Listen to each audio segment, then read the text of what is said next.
सुनील वय वर्ष 40 अचानक ॲक्सिडेंटमध्ये गेला. त्याच्या माघारी त्याची बायको, त्याचे आई वडील आणि 2 लहान मुलं. आता त्याची जी काही प्रॉपर्टी आहे, त्याची जी काही बँक इन्व्हेस्टमेंट आहे, ज्या काही FDs आहेत, या सगळ्याविषयी प्रचंड वाद चालू आहे.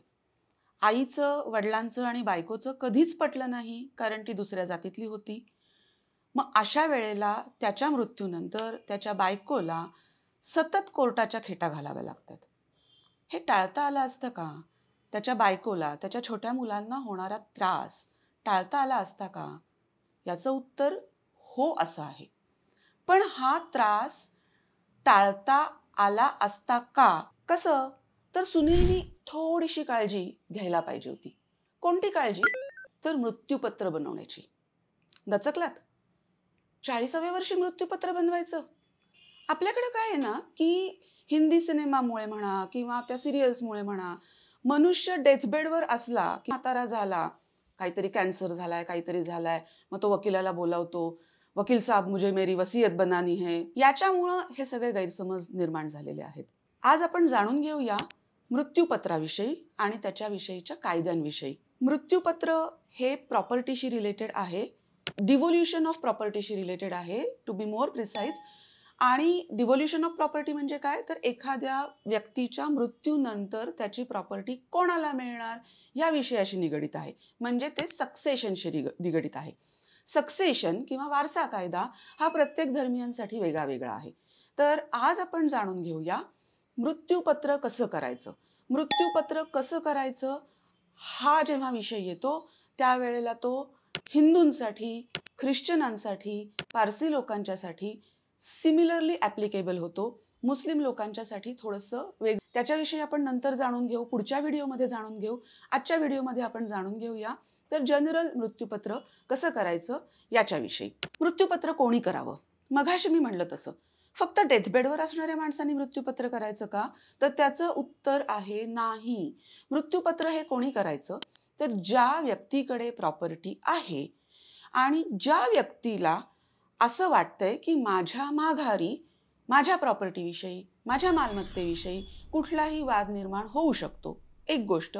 किंवा वाद जरी निर्माण होणारे नाही होणारे हा विषय आपण बाजूला ठेवूया, पण एखाद्या व्यक्तीला असं वाटतंय की माझ्या मृत्यूनंतर माझी प्रॉपर्टी, माझी मालमत्ता एखाद्या ठराविक व्यक्तीला मिळावी. किंवा काही वेळेला असंही असू शकतं की एखाद्या व्यक्तीला त्याची सगळीच्या सगळी प्रॉपर्टी दान करायची असते. सो अशा वेळेला ज्याच्याकडे प्रॉपर्टी आहे अशा प्रत्येक व्यक्तीने मृत्यूपत्र करणं गरजेचं आहे. याच्या मागचं कारण असं आहे की मृत्यू आज ना उद्या प्रत्येकाला येणार आहे. मृत्यू कधी येणार आहे हे कोणालाही माहिती नाही आणि म्हणून पुढच्या सेकंदाला मला मृत्यू येणार आहे असं गृहीत धरून आज मृत्यूपत्र केलं पाहिजे. त्याच्या पाठीमागे कुठल्याही प्रकारच्या अंधश्रद्धा, कुठल्याही प्रकारची मनात भीती, मृत्यूपत्र केलं म्हणजे आता मी मरणार का वगैरे वगैरे बाळगायची गरज नाही. चला तर जाणून घेऊया मृत्यूपत्र कसं करायचं. स्टॅम्प पेपर आणला का मृत्यूपत्रासाठी? स्टॅम्प पेपर लागतो? हो, कायदेशीर डॉक्युमेंट आहे, स्टॅम्प पेपरशिवाय कसं होणार? याचं उत्तर नाही असं आहे.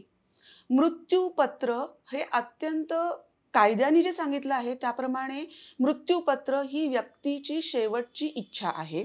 शेवटची इच्छा ती व्यक्ती ती शेवटची इच्छा व्यक्त करत असल्यामुळं ती शेवटची इच्छा व्यवस्थित व्यक्त होणं एवढंच महत्त्वाचं आहे.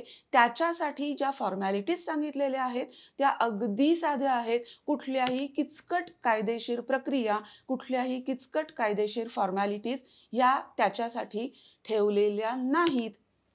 ह्या अशा ज्या किचकट कायदेशीर प्रक्रिया आहेत, तरतुदी आहेत, त्या आम्ही वकील लोक करतो, पण त्याच्या पाठीमागची कारणं वेगळी असतात. ती कारणं जाणून घेण्यासाठी शेवटपर्यंत हा व्हिडिओ पहा. साध्या, स्वच्छ, कोऱ्या कागदावरती आपण मृत्यूपत्र लिहायचं असतं. मग ह्याच्यामध्ये माहिती काय काय असली पाहिजे? तर तुमचं पूर्ण नाव, तुमचा पूर्ण पत्ता, तुमची जी काही प्रॉपर्टी आहे, जी काही मालमत्ता आहे, त्या मालमत्तेविषयी व्यवस्थित माहिती.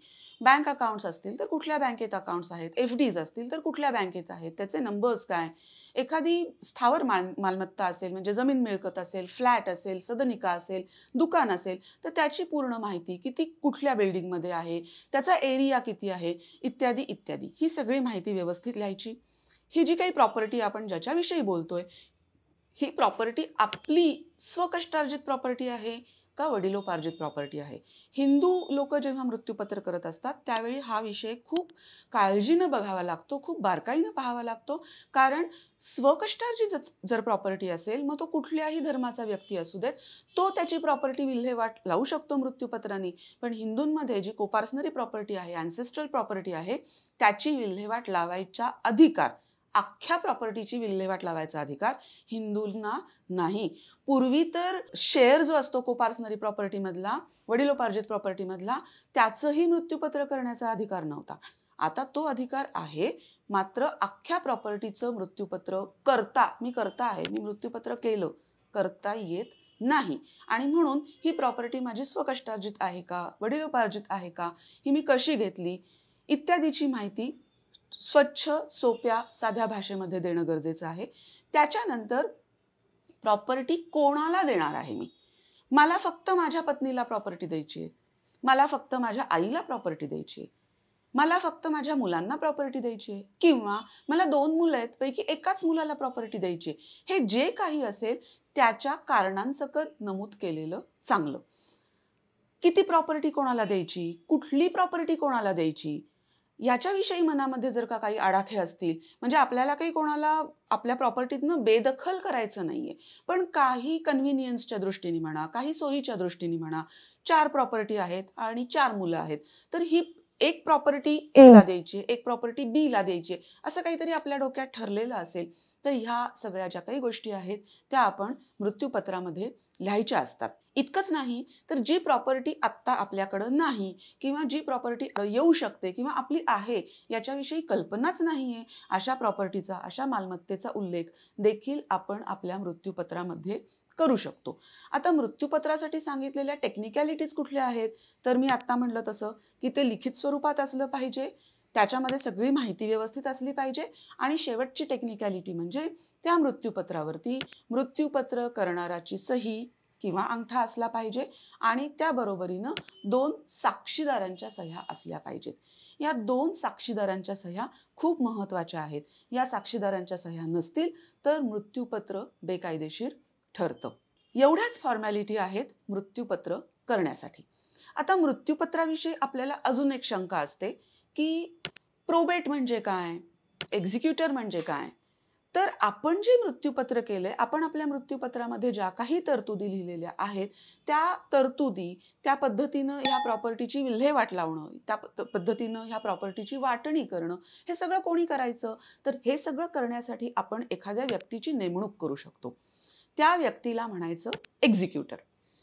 आणि प्रोबेट म्हणजे काय, तर कोर्टामध्ये नेऊन, हे मृत्यूपत्र जे आहे हे कोर्टामध्ये नेऊन या मृत्यूपत्राला कोर्टाकडनं सर्टिफिकेट मिळवायचं, प्रोबेटचं सर्टिफिकेट मिळवायचं, म्हणजे प्रोबेट. थोडक्यात काय, तर हे मृत्यूपत्र व्हॅलिड आहे, हे मृत्यूपत्र कोणीही चॅलेंज केलेलं नाही, हे मृत्यूपत्र मान्य आहे, अशा पद्धतीचं कोर्टाचं सर्टिफिकेशन मिळवणं म्हणजे प्रोबेट. आता मघाशी मी जे म्हटलं की कशासाठी आपल्याला काही कॉम्प्लिकेशन्स, काही कायद्याच्या तरतुदी, काही कायद्याच्या प्रक्रिया वकील लोक आपल्याला सांगतात की तुम्ही ह्या करा, तर त्याच्या मागचं कारण असं आहे की मनुष्य स्वभावाचा भरोसा आपण कधीच देऊ शकत नाही. मला आज वाटतंय की माझ्या मृत्यूपत्रावरनं कोणीही कुठल्याही पद्धतीची शंका उपस्थित करणार नाही, पण न जाणो मृत्यूनंतर तुमच्या मृत्यूपत्राविषयी कोणी शंका उपस्थित केली, मृत्यूनंतर कोणी असं म्हणालं की हे मृत्यूपत्र ह्या व्यक्तीचं नाहीच आहे, किंवा अजून काही कुठल्या शंका उपस्थित केल्या, तर ह्या शंकांना उत्तरं कशी द्यायची.